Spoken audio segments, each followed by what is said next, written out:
Chapter 10, Energy Balance, Weight Control, and Eating Disorders, Screencast 8.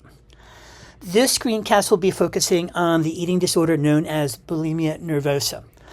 This is actually something known as binge eating followed by attempts to purge excess energy. Purging consists of using just vomiting, laxatives, diuretics, enemas, or even excessive exercise. These are individuals that turn towards food when faced with problems. They then recognize their behavior as abnormal. And one thing that many individuals that have bulimia nervosa have in common is major depression.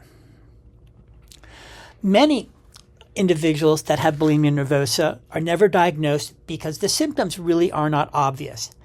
They are not a group that loses weight dramatically.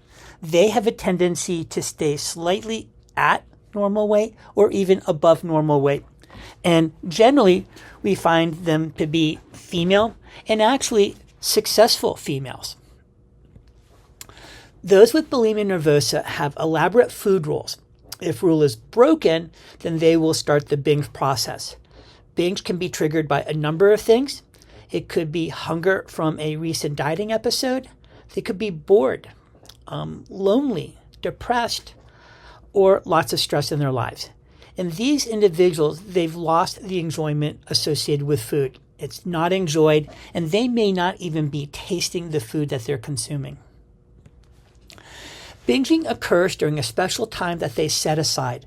Generally, it's going to be at night when there is a lower chance for interruption or being interfered with or identified in the middle of a binge or purge. May last from 30 minutes to 2 hours. Most will consume sweet, high-carbohydrate foods, and these are foods that are very easy to purge.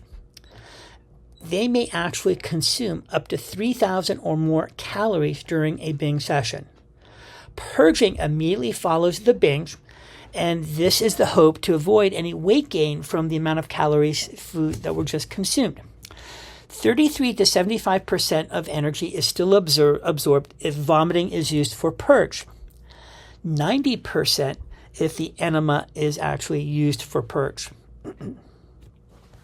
Now, after binging and purging, now we have other emotional aspects such as guilt and depression start to sit in.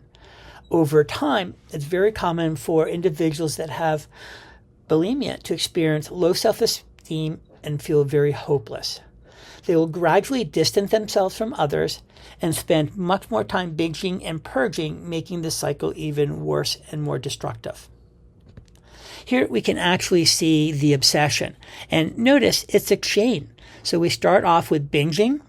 Then there's a fear of fat gain, resulting in purging. Loss of fear of fat gain. Now there's guilt, anxiety, and this starts the whole cycle over again. And you can see it's a very difficult cycle to break. When we look at some of the physical effects that are associated with bulimia nervosa, a lot of them are associated with what would be expected from the vomiting acidic contents.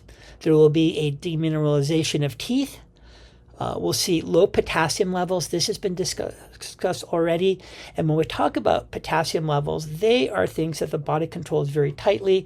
And once we start to see abnormal levels of potassium, an increased risk for arrhythmias and other real significant issues.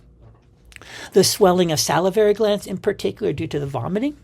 There could be stomach ulcers and tears in the esophagus due to the purging behavior, constipation. Hands may actually become calloused or cut by teeth. And then we look at toxic effects on organs from ipecac syrup, which is used to induce vomiting. And this could happen to the heart, liver, and the kidneys.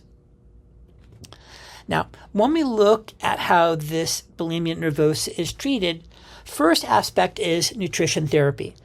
Trying to get someone to develop regular eating habits, correct their misconceptions about food, and also self-monitoring. And this would be the intake of food, internal sensations of hunger, environmental factors that actually trigger the binges, thoughts and feelings that actually accompany the cycle of binge purge.